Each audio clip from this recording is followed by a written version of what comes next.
Hi, Vanessa. Nice to meet you. This is Araceli. Oh, can you? I think you're muted.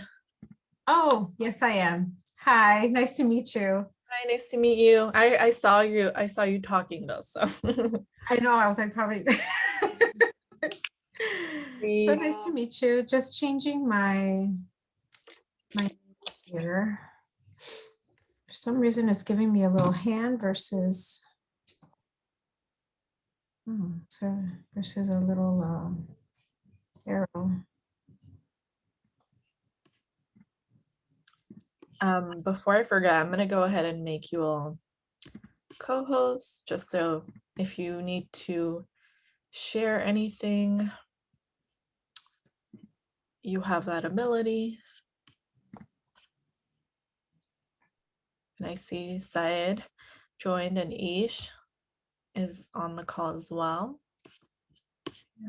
That support. So that's my shameless plug here, that if this speaks to you and it's something you'd love to join us in, we'd love to have you. Sexual assault survivors have a number of rights in the state of Illinois. Specifically, we have legislation, quite old legislation. In fact, it's been around for decades, that has been amended throughout the years that specifically defines the role of healthcare providers in an emergency department. What that law says is at the moment that a sexual assault survivor presents themselves to a hospital in the state of Illinois, they have a right to a number of things. They have a right to be offered standard and treatment, and they have a right to access care as it relates to connecting with a forensic exam, so what people know colloquially as a rape kit. They have a right to connect with law enforcement if they choose. And this law also sets the standard across forensic evidence collection and how billing will work for those patients. So the very briefest summary I can give you is that sexual assault patients, at the moment of disclosure, the law first requires that they must be prioritized in placement in a room. So you've probably been to an emergency department in the past, maybe for a broken arm, and then you waited in that emergency room, gosh, for 3, 4, 5, 6, 7 hours, right? So the law addresses the gravity and the sensitivity around this intimate harm. And so sexual assault survivors must be prioritized when placed in a room. So they're second to any patient that's coming in that's in a critical condition. So we'll tend to critical condition first, and then secondary to that, sexual assault patients must be prioritized. Once that patient is in the room, the patient has right to access treatment, to access a full head-to-toe exam if they choose to. That exam may include a gynecological exam or a pelvic exam if the patient would wish. Everything I'm going to tell you about is patient's choice. The hospital's required to offer it. They don't get to choose, but the patient determines whether or not they want to access this treatment. So once they're in the room, they'll get access to that exam. They'll get access to treatment for any injuries or anything that needs attention. That includes prophylactic treatment for STIs, as well as prophylactic treatment for HIV. So that post-exposure prophylaxis will be offered to the patient. The patient also has a right to access emergency contraception. And that includes at facilities with a religious affiliation. In fact, I can confirm that most of the facilities with a religious affiliation in the city of Chicago do offer emergency contraception. It's kind of an exception in their plan that they're willing to do that. The patient, if they are at the hospital within 7 days of the incident, they have a right to access that forensic exam, so AKA the rape kit. So 7 days is a magic time frame for that. And within every step within that evidence collection, it's also the patient's choice. So it's not an all or nothing deal. A patient can say, I'm okay with these 3 steps of the 15 steps of the kit, but I don't want a pelvic done. That's okay. The patient can choose to tailor what it is that they're comfortable with. One of the things that I find really important to highlight when I'm kind of going through this in a slower fashion with a client is to highlight that under state law, hospitals are required to notify law enforcement that they're treating a survivor of sexual assault. So notification is the operative word here. That means that the hospital will call local law enforcement and say, hey, we have a sexual assault patient here. Law enforcement will respond on site and offer the option to that patient if they want to engage with law enforcement. We've done an immense amount of advocacy around this to extend patient options with ISHA support and other folks in the movement to extend those options to survivors. So survivors certainly can report to law enforcement if they wish to at the hospital. They certainly can choose not to report to law enforcement if they don't want to. But now there's a third option, or there has been a third option in recent years, where they can provide consent to the medical provider, and the medical provider can report on their behalf. That allows the patient to give a little space in between the moment where maybe they don't want to talk to law enforcement today and they feel like, that's fine, I'll talk to them in a week. But right now, I'm more concerned about my health. I'm not in a place to talk to police, but they can tell the provider, here's what I want you to share.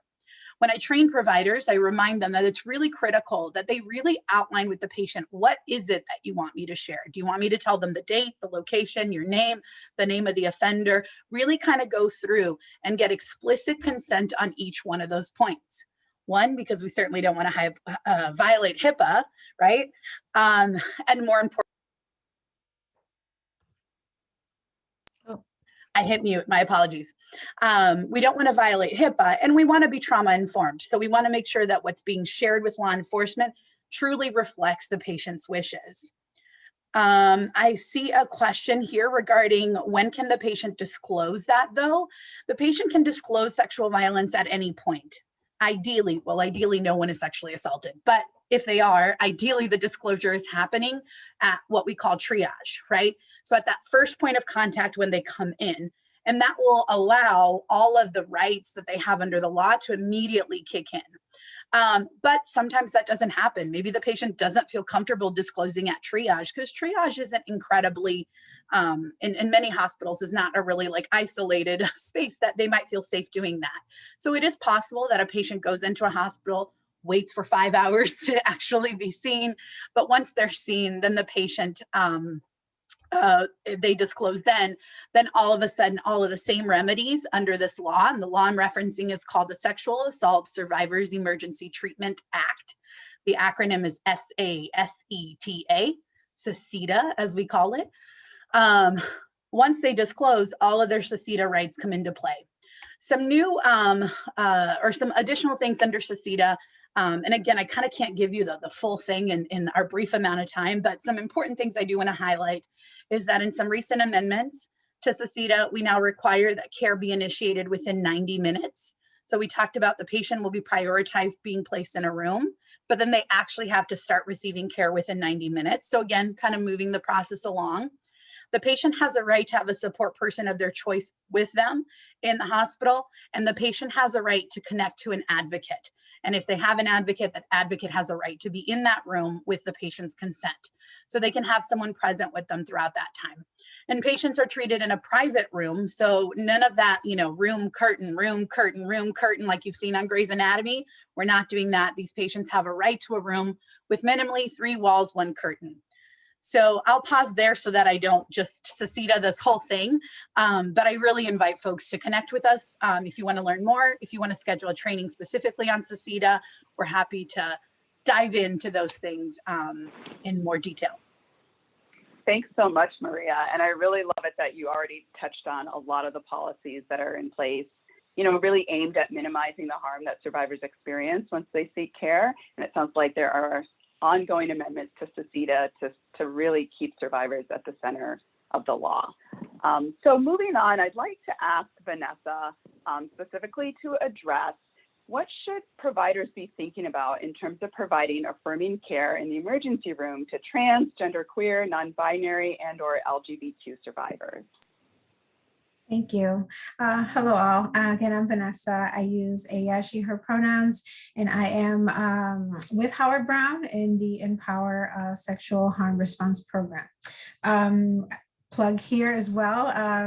I have also some information to share with regards to what are the other opportunities or options that could exist if people are not presenting to an ED or have concerns about presenting to an ED during these times of like a syndemic with COVID, with social unrest, with like past harms. I think it ties into the question that Ish also shared. So we are a program that now provides legal advocacy, medical advocacy, as well as behavioral health services for survivors of sexual harm. We are LGBTQ focused. We are the only program in the nation that is LGBTQIA focused and centered in our work. And we have, fortunately, with the support of Resilience and Maria, have been able to pass legislation to be able to provide medical forensic exams at FQHCs per the current times that we're living with this pandemic. So thank you to Resilience and Maria for your support in getting that programming, that legislation in place. We for sure now have another option for people who have had harm in like medical settings, to have an option where maybe they are already clients of ours or just feel like Howard Brown and could be a site where they can get an MFE and feel affirmed and safe in doing so. So all of the things that Maria shared with regards to what it's like in the process when somebody is presenting to one of our sites and requesting an MFE, AKA a rape kit. We, from the very beginning, when someone comes in on site and then their temperature is taken, and all the questions are asked, like, what is it, have you been outside of the state for 2 weeks? Are you around people who've traveled? Another question that's asked is the reason for the visit. And so people can check off yes or no if their visit or the reason why they're presenting at one of our clinics is due to harm. So it's a very general kind of statement, but once that yes is done, our front staff folks link out to our team members that are on site at the 63rd location in Inglewood, South Side, and then North Side at Sheridan in like the Old Town neighborhood. So like the original kind of Howard Brown site. And we then assess, we meet with the client to see whether, gratefully, we are the front line and first asks before any medical services are initiated, just so that we can talk to survivors about their options. If they would like to have an MFE, if they just would like some STI testing or some like pregnancy prevention, if they have questions about how to file a report, legal, or like pursue like some sort of documentation of this legally, and as well as like that emotional support that one needs when survivors are coming in and they need to talk to somebody in a safe space. So so I just wanted to kind of add that that is also now an option in the state of Illinois.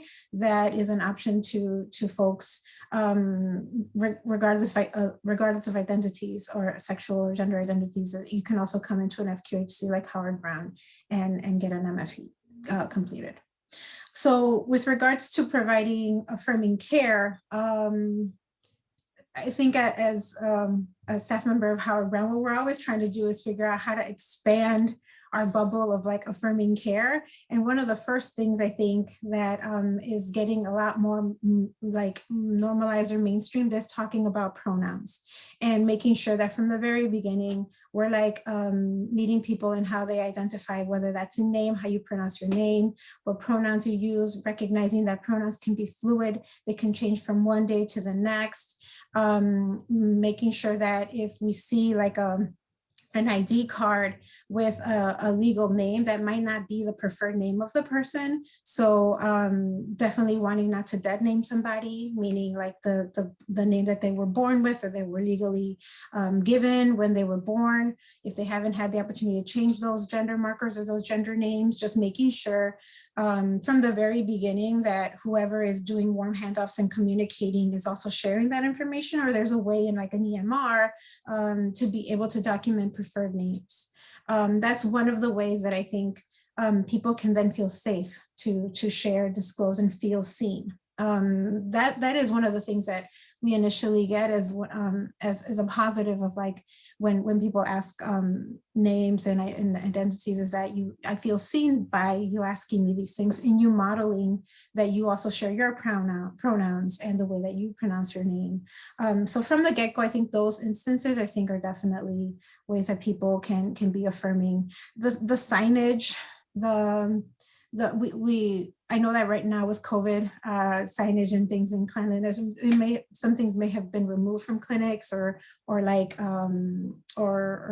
sites where people see clients, but in a way to show that you are affirming, sharing how safe it can be to disclose, reminding people that consent is something that is like we're going to ask about at every moment, similar to what Maria said with regards to an MFE.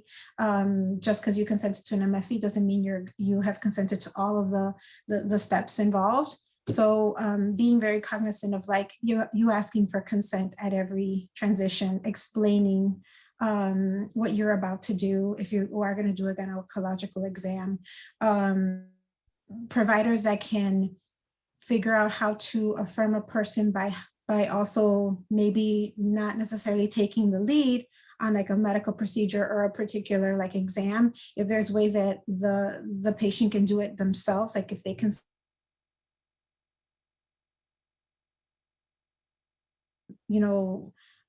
specimen is being taken, like that's also affirming care. That may not always be done for some things, but if there is a way to collaborate with someone so that you can meet them where they are, we definitely don't want people to be re-experiencing trauma. And if if medical providers are just kind of doing something without sharing what they're about to do, like inserting a scope, or like, if anything that you can do to be more verbal, visual, explanatory in the moment with a survivor, I think is helpful and less harmful.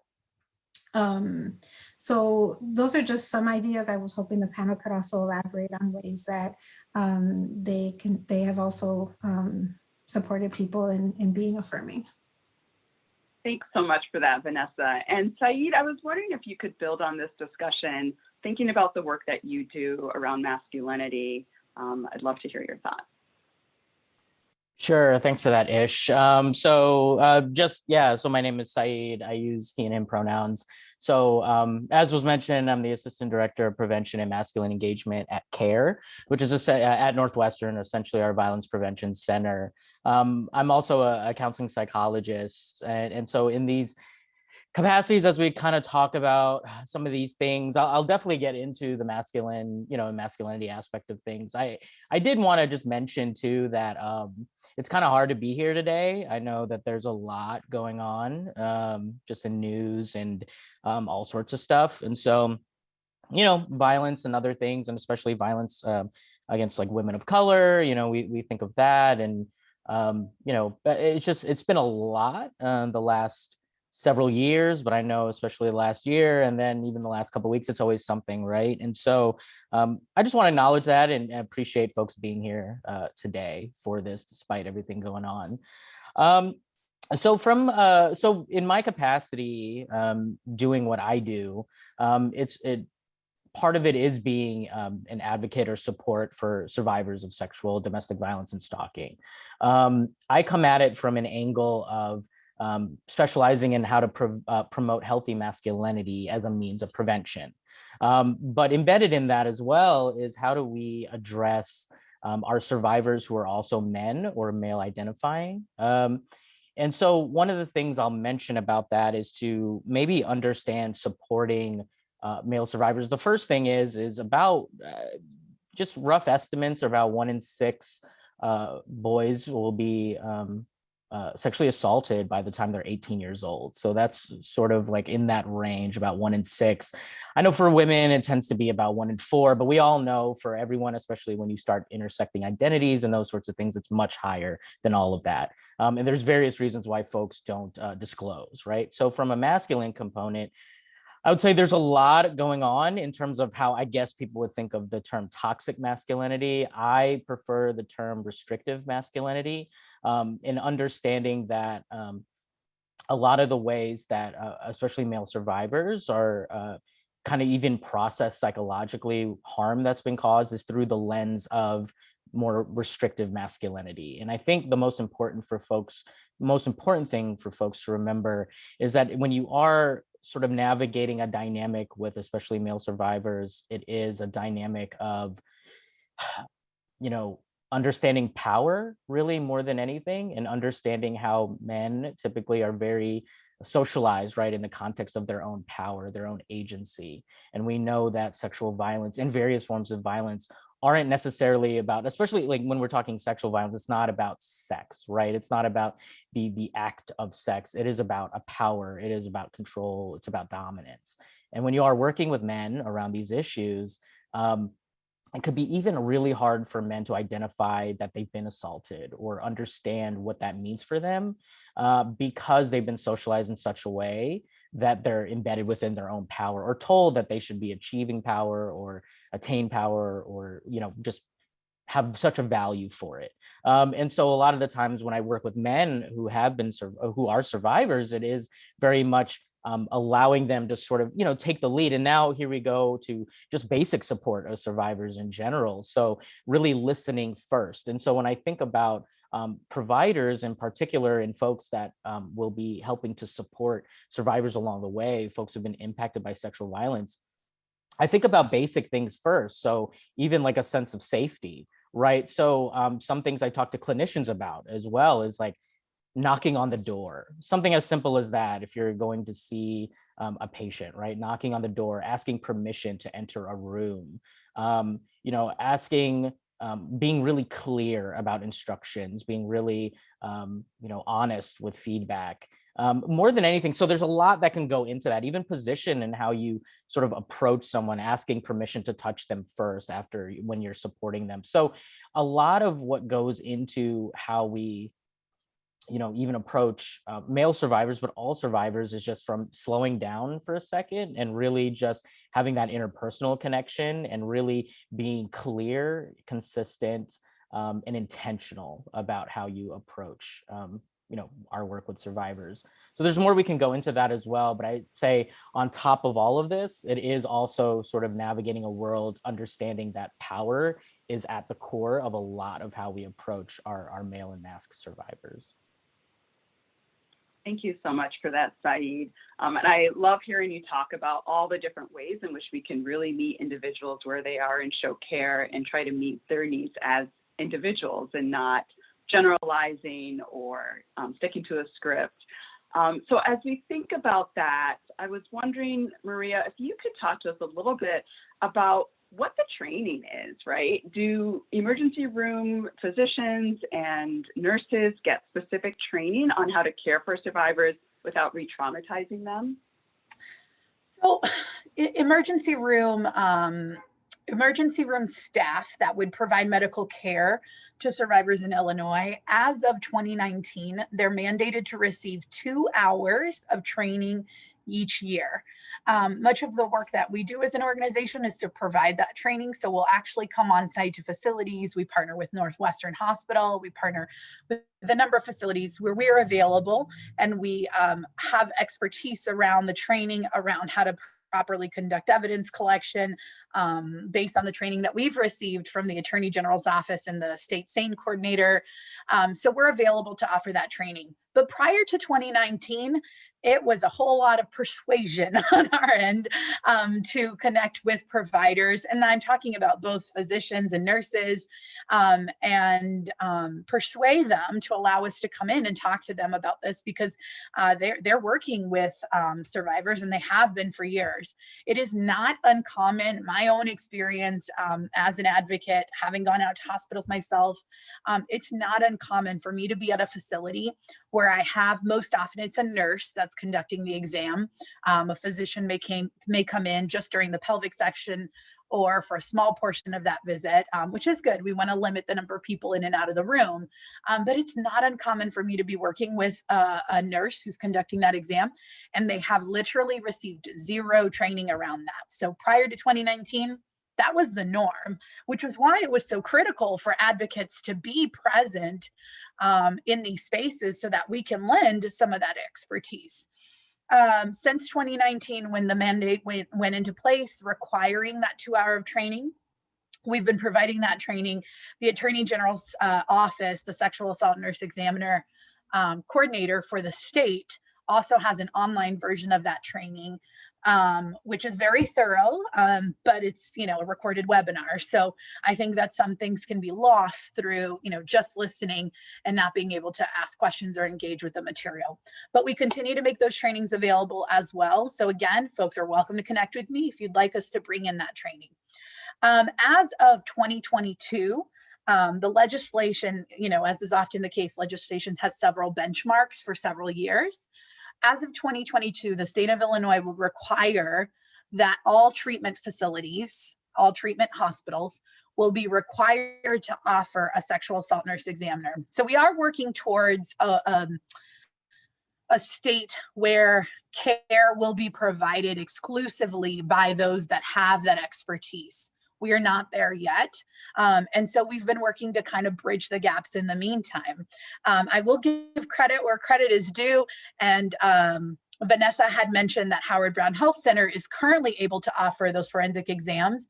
And the agreement that we made with the state in order to allow Howard Brown to be able to do that was that they would receive 10 hours of training. So something that I love to brag about is that this new facility that's now offering this in the community with specific competency around serving queer survivors also likely has more training than the emergency departments currently do. But my last note on that one is that Howard Brown option only exists during the pandemic world, which the bill is set to sunset on June 30th of this year, right? In like 2 months. So keep an eye out for what happens with that. We may be connecting with the community to ask for support to extend the bill so that this option is in place indefinitely. But right now it's a temporary remedy. But we are moving towards a state where survivors will get specialized care as of 2022. Thanks so much, Maria. So we know that survivors will need ongoing health care after the emergency room visit. So as we talk about what that looks like, maybe any of you who have experience in this area can feel free jumping in and letting us know, how can providers help survivors in the aftermath of the traumatic experiences as they're entering the healthcare system for follow-up care? So I can share something that I hear frequently from the sexual assault nurse examiner coordinator in the state of Illinois, and something that we've seen very low compliance with, but that providers have shared would be very helpful, would be that if you are working with a patient upon follow-up care and they disclose that they were seen at a hospital for sexual assault, a tool that was created to aid you in continuing to provide, to have continuous care, to truly understand what options were offered to them, what care they access, what did they not access, and know what we're looking for, is to reference the discharge instructions that the patient received at the hospital. So maybe ask your patient, do you recall being given paperwork? I'll include a link in the chat so that you can see what the paperwork looks like, but there actually is, the second page of that actually outlines, here's the type of follow-up care you ought to access in 2 weeks if you have symptoms. Here's the type of care you ought to access in 3 weeks, in 6 weeks, in 3 months, in 6 months. So there actually is specific guidelines for the things that you might be looking for. And the front of that sheet, again, with patient consent, you'll be able to see what they already got. So you can follow up on those things. What I love to see providers check in on is, how are you feeling on that post-exposure prophylaxis for HIV, right? We know that for a lot of folks, that medication can be difficult to tolerate. And so there is very little compliance with completing the full regimen, but there's options around that. And gosh, let's give our patients an antiemetic, right? Minimally, to help them tolerate that. So if you find that in your expertise, your patient would be a good candidate for that antiemetic, or switching out the medication, really talking about how can you support them in completing that regimen if that's something that they wish to do. And I'll drop a link for this. That's really helpful. Along those lines, Saeed, I was wondering your thoughts on whether PCPs, so private care physician that an individual might have, should be the ones managing the long-term care after such a traumatic event. Like, should we look at this like other chronic illnesses? And if so, what are your ideas for the best way to do that? Yeah, loaded question, Ish. Really good question. I think like what we know is that some of the best ways to go about like follow-up care really has to do with, I think, you know, a sexual assault like response team or assault team, right? So not necessarily putting the continuation of care or follow-up care in the wheelhouse of one person or like a PCP or whatever title person, but it should be, if we're talking about like, you know, quote unquote, great prognosis for this, right? Like, how do folks process through violence, process through assault, make room for psychological feelings, physiological feelings, the neurobiology of trauma? All of that has to come from a really trauma-informed place. And so I would say that it really should be more of like a concerted effort with a team for each patient, right, or each survivor. So thinking about experts, like even if children are involved, right? So experts in like child abuse, domestic violence in particular, people with medical and forensic expertise, you know, a team of physicians, social workers, mental health clinicians, psychologists, you know, like myself, or clinical social workers. So, you know, really making sure that we know what is trauma-informed care at your center, your location, whatever it is, and follow-up care really being in the wheelhouse of a team of folks. You know, when I've seen it try to be done, you know, even as a psychologist, when I've been, you know, referred patients, you know, and I've gotten clients who are coming out of a process, especially a medical process, around assault. It's a lot to manage, you know, for one person. I think we all know that, you know, from varying angles, you know, based on just our what we do professionally. And so I think just the best practice is always going to be that team. And if you don't have a team at your location, that's definitely something I think maybe some of us as panelists can like help figure out how to do that, because it's really vital to how we do the work. Thanks, Saeed. So a team of experts, that sounds really wonderful. And it sounds like that would be best practices. My question then is, what about cost? Right? So Maria, maybe you could speak to us about some of the long-term costs that could be associated with sexual assault that affect healthcare systems. Holy smokes, yes. That's also a big topic. So a couple of things as it relates to costs that come to mind. So in the state of Illinois, sexual assault care that's provided in an emergency room setting is free of cost to the patient. To the patient are my operative words here. That means that other entities can be billed. So insurance could be billed. A Medicaid program could be billed. So entities can receive a bill, but it's actually against the law for the patient to receive a bill themselves. And if they receive a bill, feel free to connect them with my agency and we can help rectify that. And God forbid that bill goes to collections, as is the case, despite it being against state law to bill a patient. Hospitals can actually be fined $500 a day for each day that that bill is in collections, which is a really great thing for us to know, because then we can recommend that the Attorney General's office find that facility, and that money therefore funds crime victims compensation.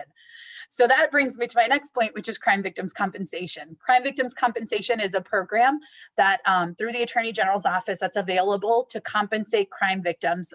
All kinds of crimes might fall underneath that. It is a program that can be beneficial, but it comes with a lot of restrictions. So the first one to note is that crime victims compensation requires that the patient reported to law enforcement or notified law enforcement in some capacity. That standard can be met by filing a police report. It can be met by doing a kit. We've also been successful at times arguing that that standard was met by filing a protective order because authorities were notified that a crime took place. However, that report must be filed within 7 days in order for the patient to be eligible.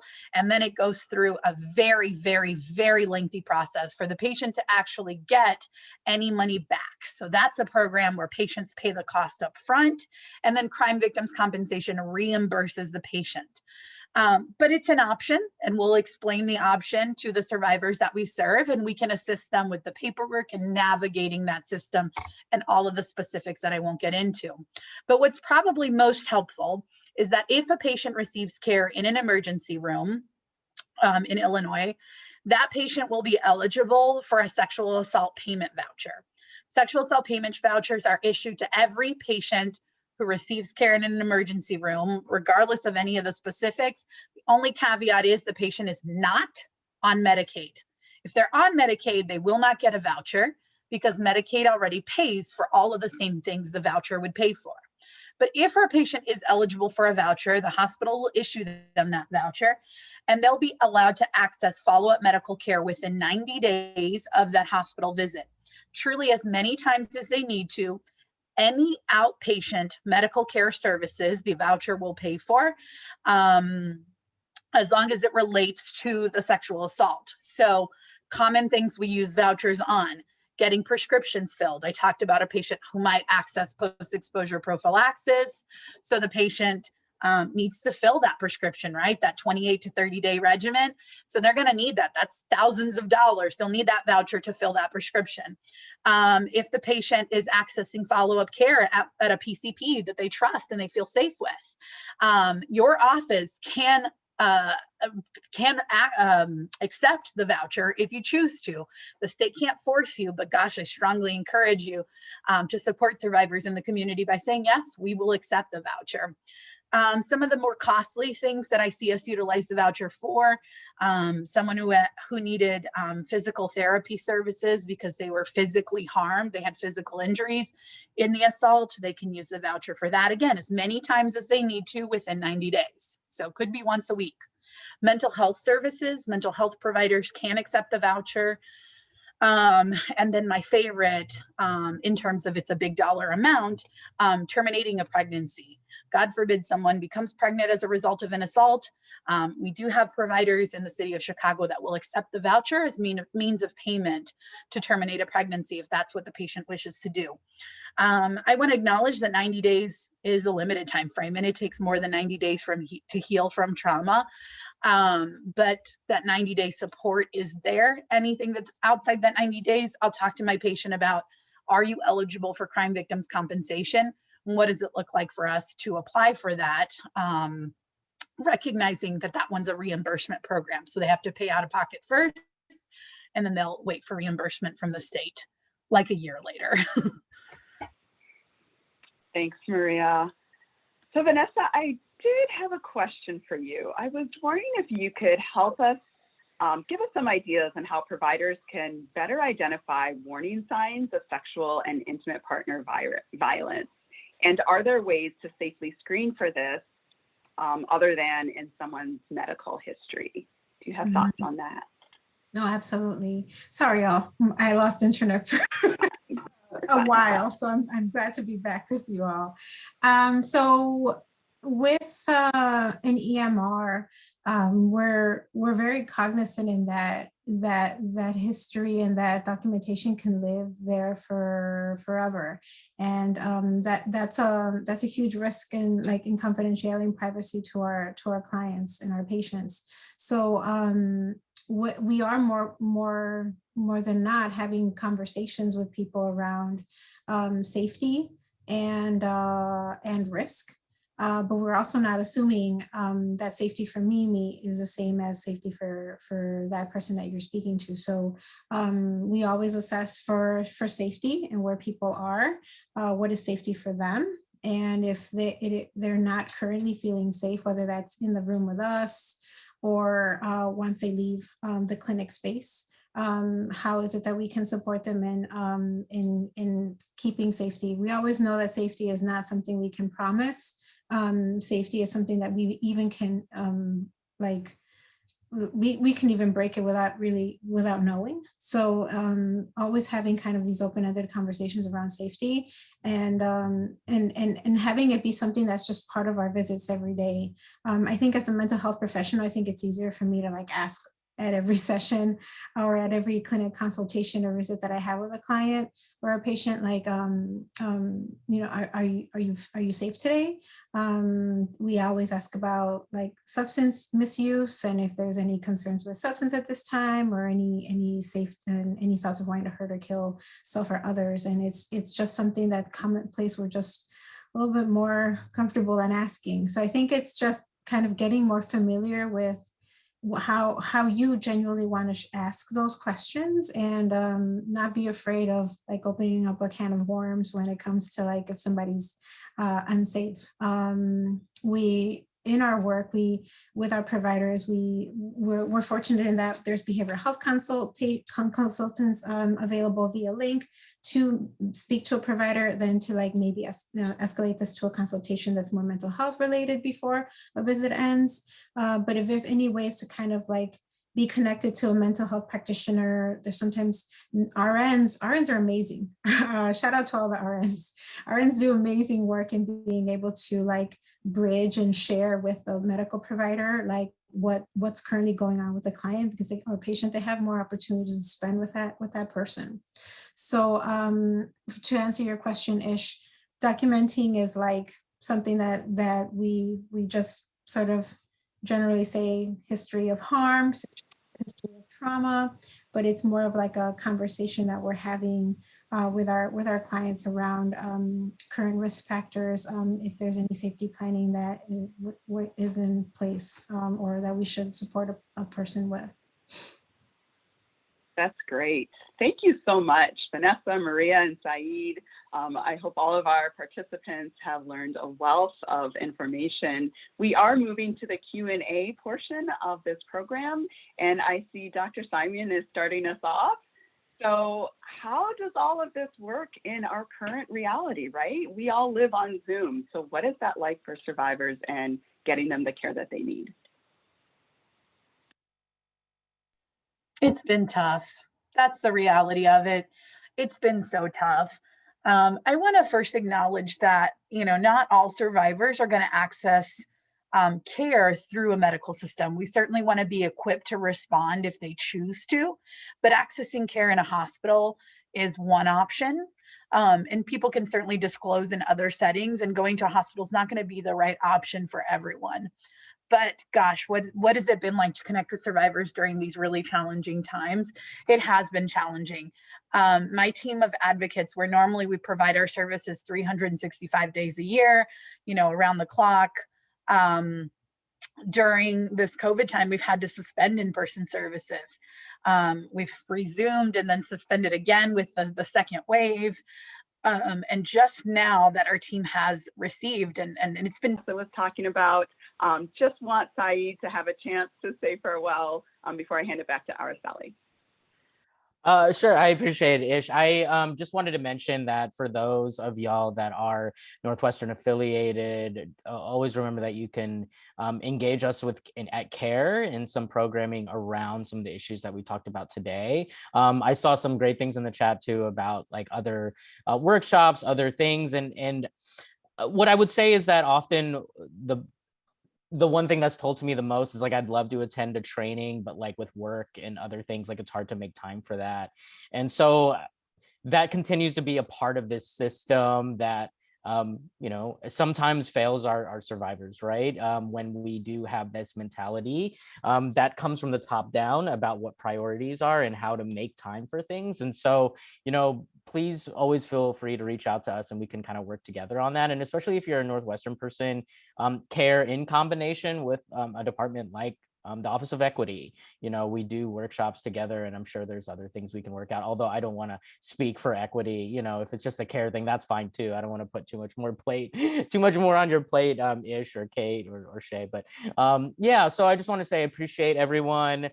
Feel free to, I appreciate being here. I put my email in the chat. If you want to reach out and have additional questions for me in particular, feel free to do that. Perfect. Thank you everyone so much for joining and spending this past hour with us. Thank you to our lovely moderators, Ish and Dr. Simon. Thank you to our panelists, Maria, Syed, and Vanessa. And I hope you all join us for future programming with Chet. Have a wonderful rest of your day. Thank you.